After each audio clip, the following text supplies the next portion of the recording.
Bonjour et bienvenue au balado Les Exportants, une initiative de Carrefour Québec International. Aujourd'hui, j'ai la chance de m'entretenir avec Geneviève Boutillier, VP moyenne entreprise privée à la CDPQ. Nous allons discuter de son rôle, mais aussi du programme Ambition ME qui aide les moyennes entreprises à se distinguer à l'international et qui les appuie dans leur croissance. Donc, nous allons donner plusieurs exemples. Si vous désirez trouver un bon partenaire, ce balado est pour vous. Je remercie d'ailleurs la CDPQ, partenaire de nos balados de la série 3.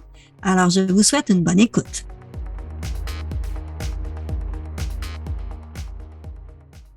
Aujourd'hui, j'ai la chance de discuter avec Geneviève Boutillier de la CDPQ. Comment ça va, Geneviève? Ça va très bien, merci Catherine. Et toi? Ça va super bien. Je suis contente qu'on puisse parler ensemble aujourd'hui. J'aimerais que tu me parles un peu de la CDPQ puis de ton rôle dans l'organisation.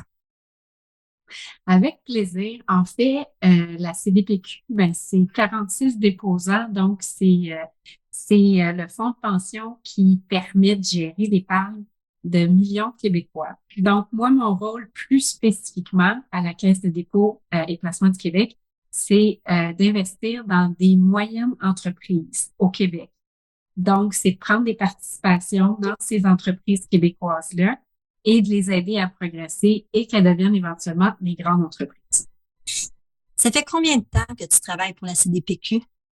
Ça fait 3 ans que je travaille pour la CDPQ, mais c'est la deuxième fois que j'y suis. Donc, j'y ai été aussi, j'ai commencé ma carrière à la CDPQ à la fin des années 90, début 2000. OK, Donc, je parfait. suis retournée au bercail il y a 3 ans. Est-ce que je vois que tu es vice-présidente moyenne entreprise privée. Donc, toi, tu es concentrée auprès d'une certaine catégorie d'entreprises, c'est bien ça? Exactement. Donc, on a une équipe qui est vraiment dédiée pour le Québec. Donc, pas seulement les régions urbaines, mais partout au Québec, on a une équipe qui recherche à investir dans des entreprises. Ce qu'on appelle moyenne entreprise, là, de la façon dont on le qualifie, c'est dans la taille de notre investissement. Fait que notre investissement, c'est entre 5 et 75 millions. Ça, c'est l'investissement de la caisse. C'est ce qu'on considère, donc c'est les besoins qu'on considère être ceux d'une moyenne entreprise. Puis évidemment, il y a des équipes qui vont gérer les demandes plus grandes ailleurs dans la caisse aussi. Donc, aujourd'hui, on va parler du programme Ambition, ME. Oui. Euh, les entreprises qui participent à un programme, que ce soit le programme Ambition ME ou un autre programme, est-ce que c'est vous qui les trouvez ou c'est eux qui vous approchent? Comment ça fonctionne? C'est une bonne question. En fait, c'est les deux. Donc, on fait de la communication, on fait des communications dans les médias pour montrer qu'on existe, parce que souvent les gens vont penser caisse, vont penser ah c'est gros, c'est pas pour moi, c'est pour les grandes entreprises, mais c'est vraiment le but d'Ambition ME, c'est justement de vouloir communiquer qu'on est là pour les moyennes entreprises aussi. Fait qu'il y en a qui nous trouvent, mais on va aussi faire du développement d'affaires puis aller démarcher, rencontrer des entreprises qu'on pense qui pourraient être intéressées par ce qu'on a à offrir. Donc, quel est le programme Ambition ME? Est-ce que tu peux m'en parler? Donc, l'ambition ME, l'objectif, c'est d'appuyer les entreprises de moyenne taille pour qu'elles deviennent des entreprises de grande taille. C'est simple comme ça. Maintenant, concrètement, ce que c'est un appui qui est adapté, donc sur mesure à chaque entreprise. Donc, c'est tout d'abord un investissement en capital de 5 à 75 millions, comme je le mentionnais. Euh, mais c'est pas seulement du capital, c'est aussi un accompagnement. Donc, c'est un accompagnement par les équipes d'investissement, puis aussi on a une équipe à l'interne de partenaires opérationnels. Ça veut dire qu'on est allé engager des gens, des anciens dirigeantes d'entreprises qui sont avec nous puis qui sont au service de nos entreprises dans lesquelles on investit pour les aider à progresser. Donc, on va avoir cet accompagnement-là. On va aussi ouvrir le réseau de la Caisse aux entreprises dans lesquelles on est investi. Donc, tous nos bureaux à l'étranger, on va ouvrir nos spécialistes des marchés boursiers, nos spécialistes d'investissement durable. Donc, c'est vraiment de l'accompagnement du capital et de l'accompagnement pour propulser ces entreprises-là aux prochains stades de croissance. Donc, si je comprends bien, la CDPQ investit un montant dans l'entreprise. Ce montant-là est déterminé selon le besoin de l'entreprise, j'imagine. Est-ce qu'il y a des critères ou est-ce qu'ils doivent présenter un plan d'action pour atteindre un certain objectif de croissance? Comment ça fonctionne? Mais en fait, ça prend une entreprise qui a un fort potentiel de performance et de croissance, soit organique, donc à l'interne ou par acquisition. Donc, faut le plan d'affaires, il faut que les entrepreneurs d'entreprise aient un plan d'affaires qui démontre une grande ambition. Ensuite, on veut aussi que cette entreprise-là possède des avantages concurrentiels durables dans son secteur. Donc, c'est une entreprise qui performe déjà bien dans son secteur, qui va intégrer de la technologie dans ses, pas nécessairement des entreprises en technologie, mais qui va intégrer, qui va innover dans ses façons de faire au niveau de la technologie, au niveau des facteurs ESG qui vont être intégrés dans sa gestion.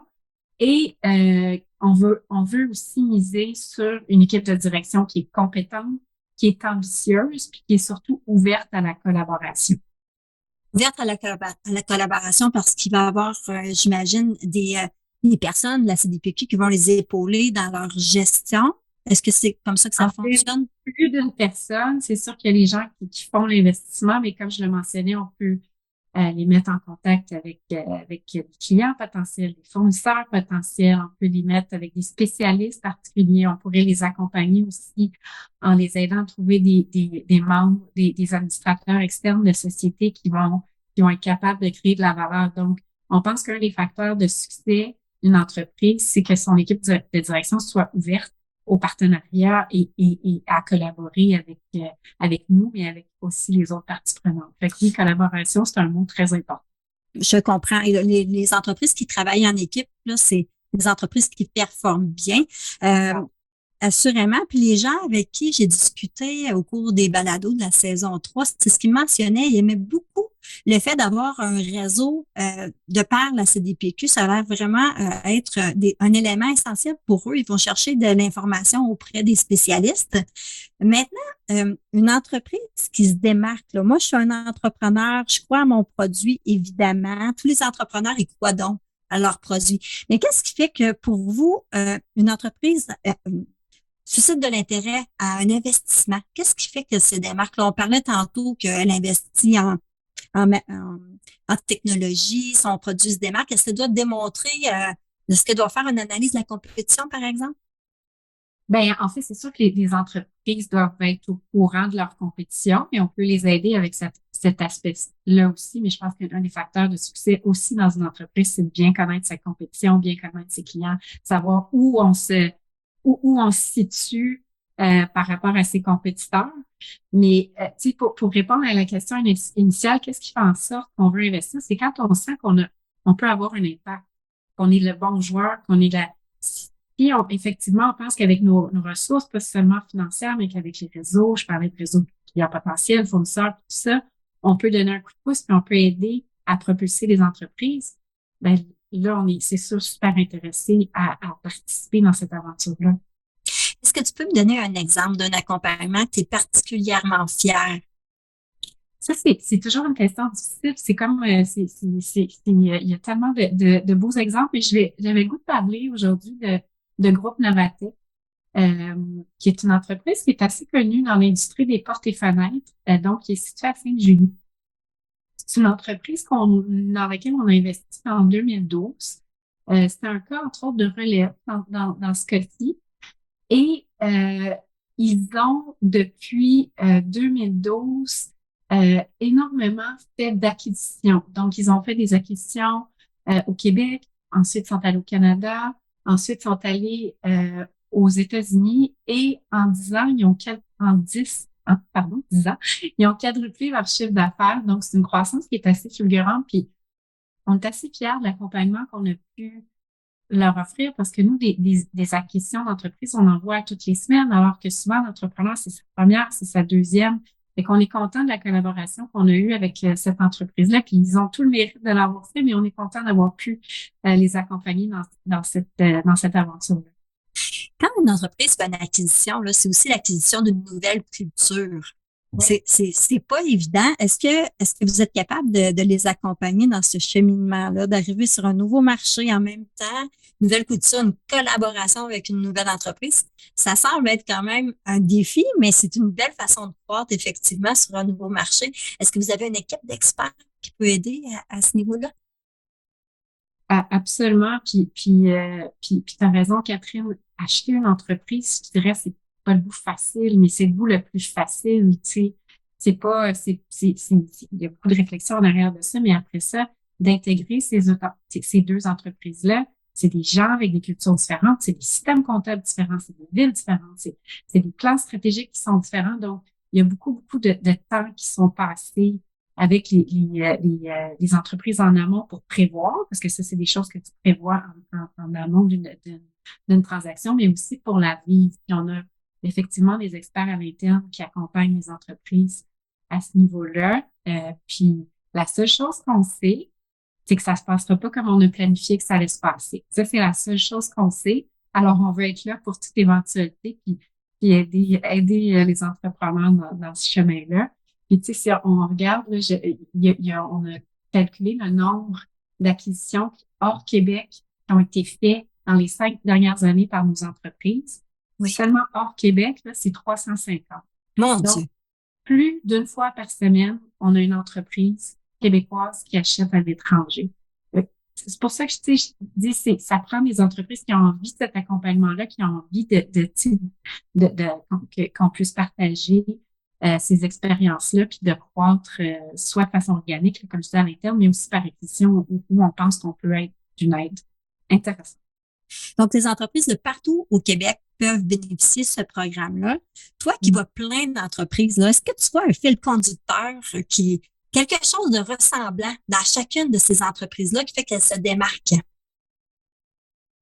C'est une bonne question. Je dirais deux choses. L'équipe de direction. Euh, c'est le facteur principal de succès, c'est d'avoir des gens motivés, unis, organisés. Donc ça, c'est vraiment qui savent s'entourer. Ça, toutes les entreprises performantes, ça commence par une entreprise, ce critère-là. Ensuite, je dirais l'innovation. Donc, de trouver des façons pour innover, nécessairement dans les marchés technologiques. On parlait de portes et fenêtres tantôt, il y a beaucoup d'innovation là-dedans aussi. Donc, ils sont capables d'innover au quotidien sur plusieurs aspects de leur entreprise. Au cours des dernières années, là, toi, tu as été 2 fois à la CDPQ. Oui. Lors de ton premier passage, évidemment, tu as vu des cas d'entreprise. Est-ce que tu vois une différence dans la façon de gérer? Est-ce que les entreprises aujourd'hui sont plus à l'affût ou de la compétition ou plus structurées qu'auparavant? Est-ce que tu vois une différence? Ben, l'environnement s'est complexifié énormément depuis une vingtaine d'années, depuis une dizaine d'années. Les équipes de direction doivent être à l'affût de tellement plus de choses. Si on parle des facteurs ESG, par exemple, qui sont des éléments hyper importants à considérer, qui étaient considérés il y a quelques années, mais pas de la même façon. Là, si on veut recruter les meilleurs talents, puis qu'on n'a pas, par exemple, de politique de diversité d'inclusion on n'est pas capable de bien expliquer le bénéfice de son entreprise, ben on se coupe une tranche de la population qui n'auront pas envie d'aller travailler pour nous. Donc ça c'est un exemple. Mais tu sais, les marchés, par exemple, tu sais, je pense que maintenant toutes les entreprises sont des entreprises de technologie, c'est-à-dire même du manufacturier à l'entreprise de service. S'ils n'ont pas intégré la technologie, par exemple, en ayant des ERP, là, donc des systèmes comptables intégrés, des systèmes d'inventaire, puis tout ça, ça va être difficile de croire. Fait que oui, je pense que c'est pas la vie est pas plus facile pour les entrepreneurs maintenant qu'elle l'était, particulièrement dans le contexte aussi de la pénurie de main-d'œuvre que vous avez dû entendre parler maintes et maintes fois là, dans les différentes entrevues que vous avez faites avec les entreprises. Est-ce qu'au Québec, on a un potentiel de se démarquer au niveau mondial? Sans aucun doute. Il y a beaucoup d'audace euh, au Québec. Il y a énormément d'entrepreneurs allumés qui veulent croire puis qui le font pour les bonnes raisons. je lisais, puis là, je veux juste retrouver il y a une étude intéressante que je pourrais vous citer qui a été faite il y a quelques années quand même, mais les conclusions sont tout à fait au goût du jour. On apprenait dans cette étude-là que sur la période de 2010 à 2018, donc il y avait 102 entreprises québécoises qui avaient été achetées totalement ou partiellement. Bon, là, on se dit 102 entreprises qui ont été achetées, c'est gros. Mais si on regarde l'envers de la médaille, il y a 375 entreprises étrangères qui avaient été acquises par des entreprises de chez nous. Fait qu'on voit que les entreprises québécoises qui étaient traditionnellement très focusées Québec s'ouvrent sur le reste du monde. Puis ça, c'est un phénomène qu'on trouve extrêmement positif dans lequel Ambition ME est inscrit en fait. Votre réseau à l'international, c'est quoi exactement? Notre réseau à l'international, il est immense. En fait, on a parlé que la Caisse, c'est autour de 400 milliards d'actifs. On est actif dans 5000 entreprises dans le monde, dans 75 pays et avec plus de 200 partenaires financiers. Fait que je vous mets au défi de nous trouver un pays dans lequel on n'a pas de voie d'entrée. Donc, on est extrêmement présent. C'est sûr que le Québec est un focus important pour la CDPQ, mais une partie significative des actifs là, est aussi à l'extérieur du Québec, du Canada, des États-Unis. Est-ce que les entreprises qui participent à un programme, la CDPQ, peuvent bénéficier de ce réseau-là pour leur expansion, aller chercher des conseils?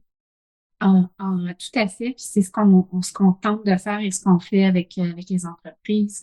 C'est des exemples concrets. Je n'aimerais pas le nom d'entreprise, mais une entreprise qui voulait diversifier ses sources d'approvisionnement qui était en Chine, on lui a ouvert la porte avec des fournisseurs au Mexique pour pouvoir diversifier. Donc, on a un bureau au Mexique, donc on a réussi à faire des progrès de ce côté-là. Fait que ça, c'est ce qu'on fait tous les jours de notre vie. Ou une entreprise qui veut vendre au Vietnam, et on connaît quelqu'un, une entreprise au Vietnam qui nous a présenté son client, donc on est en mesure de faire ce lien-là. Donc, c'est des choses probablement que les entreprises auraient été capables éventuellement de faire, mais avec la Caisse, la CDPQ comme investisseur, ça va beaucoup plus vite. Je comprends. Je vois, on dirait qu'il y a un lien qui se crée entre votre équipe et l'équipe des entreprises. Est-ce que vous travaillez pas mal ensemble? Est-ce que vous êtes vous semblez vraiment avoir une collégialité, là. Quand que je t'ai vu dans des événements, tu connaissais bien les entrepreneurs. Comment ça se passe, là? Ben, oui, on devient quasiment une partie de l'équipe de direction. En même temps, on n'est pas là pour gérer les entreprises. On est très, très respectueux de ce qu'on sait faire. Puis les équipes de direction, c'est ces équipes-là qui gèrent les entreprises, mais on essaie de les appuyer où est-ce qu'on est capable. Puis on devient comme, j'ai pas un sounding board où tu sais, ils peuvent nous appeler n'importe quand, puis ça arrive. Puis, tu sais, souvent, les entrepreneurs veulent leur parler 2-3 fois par semaine, puis j'aime ça. Tu sais, par exemple, ils gagnent un contrat quand je suis une des premières personnes qui appellent. « Hey, Geneviève, on a gagné tel contrat, je peux pas être plus contente. » Puis, à l'inverse, si je sais pas, moi, ils perdent un employé clé, puis ils m'appellent, mais on réfléchit ensemble. Donc, tu sais, quand on réussit à créer cette relation-là, c'est extrêmement satisfaisant de faire notre travail puis de sentir qu'on a un impact. Parce que c'est pour ça qu'on fait ce métier-là. Dernière question. Quel héritage aimerais-tu laisser au travers de ton passage à la CDPQ? J'aimerais que mes collègues, les gens avec qui je travaille dans mon équipe, puis les entreprises dans lesquelles on investit, se rapprochent un petit peu plus de leur plein potentiel. C'est avec humilité, là, je veux pas penser qu'on est capable d'atteindre le plein potentiel exact, mais si je peux sentir que j'ai fait que j'ai eu un impact dans leur carrière ou dans la vie d'une entreprise, ben, je vais avoir le sentiment de mission accomplie. Alors, merci Geneviève. Merci. Cet épisode a été présenté grâce au soutien de la CDPQ. Si vous souhaitez discuter davantage du sujet d'aujourd'hui avec l'équipe de Carrefour Québec International ou en connaître davantage sur l'exportation québécoise ailleurs au Canada et à l'international, obtenez plus d'informations sur notre site web cqinternational.org. Nous vous invitons à vous abonner au balado Les Exportants. De plus, une recommandation de notre émission sur Balado Québec, Apple Podcasts, Spotify ou l'endroit où vous écoutez vos balados aidera d'autres auditeurs comme vous à nous trouver. Merci. Les Exportants est une production de Carrefour Québec International, tout droit réservé. L'émission est réalisée par l'équipe de CQI. Un merci tout spécial aux invités et aux personnes qui ont participé à la création et à la mise en onde de l'épisode d'aujourd'hui. CQI remercie aussi ses partenaires financiers, Développement économique Canada et le gouvernement du Québec. Merci d'avoir écouté Les Exportants. À bientôt!